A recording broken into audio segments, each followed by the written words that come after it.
Then you have a 45-degree line there, horizontal line there. So you have this box.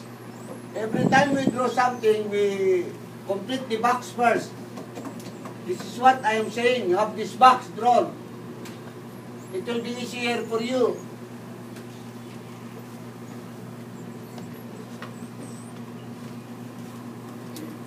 Only Mr. Francisco can explain drawing like this way.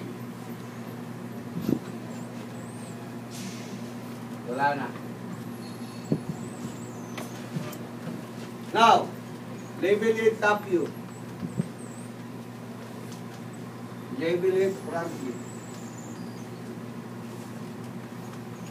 Use a guide to guide the lettering guide. Guide the guide. So that your lettering is aligned. Aligned. Now, the problem is how do you draw the isometric of that? To draw the isometric, very easy.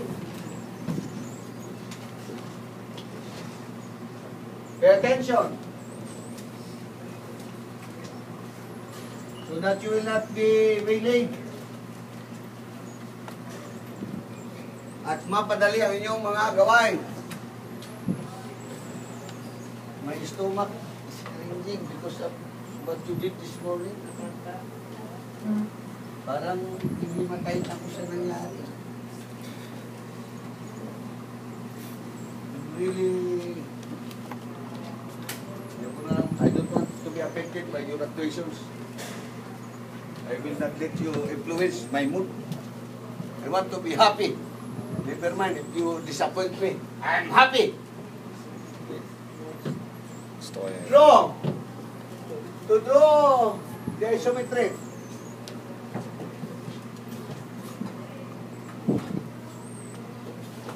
You first draw an axis. What axis? To draw isometric drawing.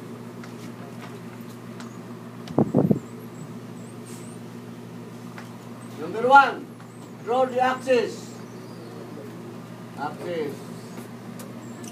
Number 2, measure the width, the depth, the height. Number 3, once you have measured the depth, the height, the width, you draw the box. Number 4, once you have the box, complete the figure. Ink the necessary lines. Those are the steps. Use 30 degrees here, 30, 30. So we have 30 degrees. And you can measure this. This is exactly 30 degrees. Why there you are? Oh, I'll show you. It's 30. See? 30. How can I be mistaken? You have the camera trick. I'll show you. Can you see that line? Yeah, I have here lines, oh. There. Oh, there, oh. You should be the magician also in the classroom. I'll show you magic in the other topics that will be discussed in a few meetings from now.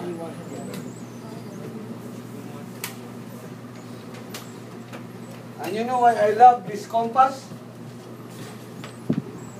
This is stretchable. So it can correct itself.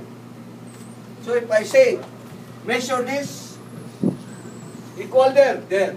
Even if they are not equal, I can place that there and show you that they are equal. Look, they are equal. But actually, if you use paper,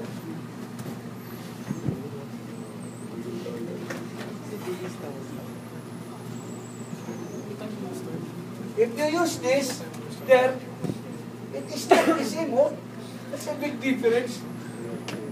But when I draw, measure, they should be equal. Oh, they are equal.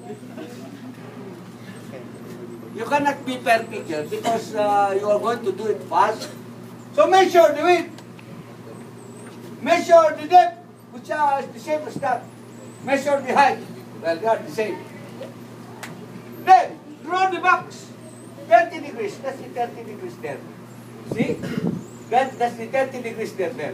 Parallel. Oh! Galing ni Mr. Francisco. There is the 30 there. Oh! There's the 30 there. Oh! Galing, sir! Nakakabilib, di ba? Magic. That's the answer. So this is the isometric drawing. Make the lecture interesting. You don't know that?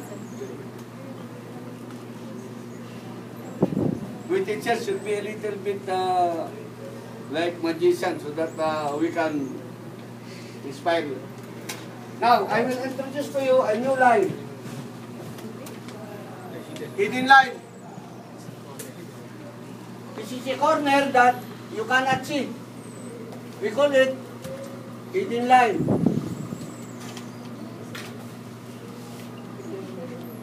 What is a hidden line? A hidden line is a line that is hidden but can be seen. It represents hidden lines of objects that are not normally seen because they are covered. What is the description of a hidden line? A hidden line is like this. The dashes is 3.2 millimeters while the spaces is 0.8 of a millimeter. My reference is this one, here. That is exactly the size of a hidden line. This is 0.5 pen, medium. While the visible line is, thick, 0.7, thick, continuous. Now for this purpose, I will just show you that the hidden line should intersect in the corner. The dashes should intersect. Dashes should intersect. How can you imagine these spaces will intersect? Empty spaces cannot intersect. So with empty hearts cannot fall in love. So this is correct. This is not correct. In this corner, it will be like this. The dots will be touching the corner. This is correct. It cannot be. Space first, it cannot be like that. This is not correct because it is wrong. Now we proceed. We will have another drawing. Look at how we draw it. Down by the river. Why? There, horizontal. There, ladies and gentlemen, 45 degrees to ensure that it is 45 measure. So, well, what happened? It became narrower. Oh, unti lang. Ladies and gentlemen, I will cut this here. To be able to see what is happening, I will draw the isometry. I'll draw the box. It's easier to imagine. If there's a box, at least if you are Di mo makita.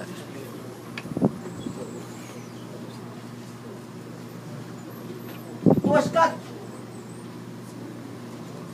And you can see that this one was removed.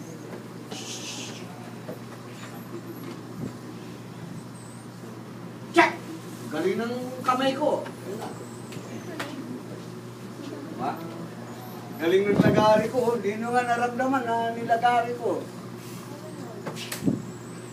Talim pa sa samurai. The effect is there's a corner here which you will show her. That's it. That's it. You don't have to measure. Just project it there. That's the job of projector. Then I cut this one here.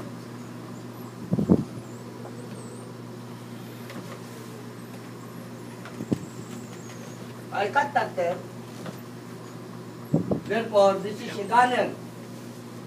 No more. What do I see? I see this one there, up to that point only. I see emptiness here. Fill up the emptiness. Where is that emptiness?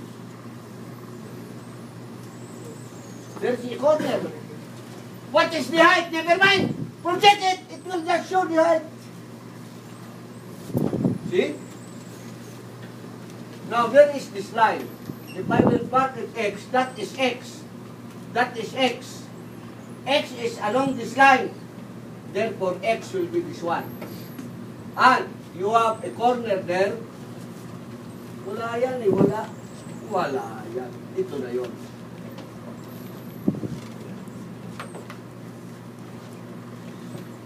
What's the complete figure?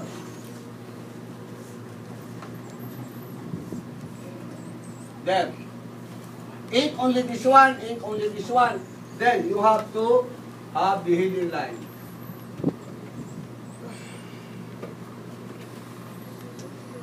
By the way, the hidden line, if a visible line and a hidden line intersect, it should be like this.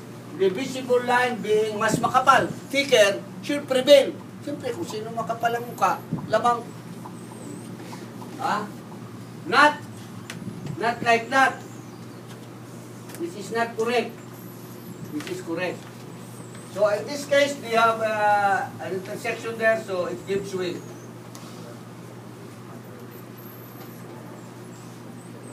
Okay.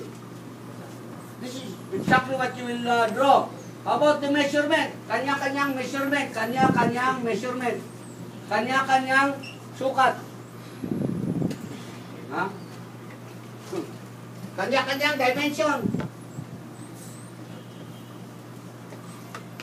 This is measurement, this is dimensions, this is sukat. Mr. Korean. Sukat is a Tagalog term which means measurement or dimension. So, to each his own. You decide what dimensions you will use. But, subalit, tatapwat, ngunit. This one should be the same. That one should be the same. This one should be the same. The measurement should be correspondingly the same. Well, gone. Titanic. Rose was told by Jack, promise me, Rose, you will survive. I hope you will survive. Until it's already dead. Just maybe 15 minutes more. One more. I will use an actual object. This one. I will draw this object. Double its size. Scale. 2:1. When you draw an object, supposing this is the object, eraser, anything, double. So this is 2:1 because you double the size of this.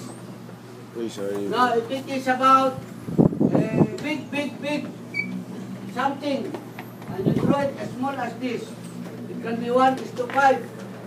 Excuse me.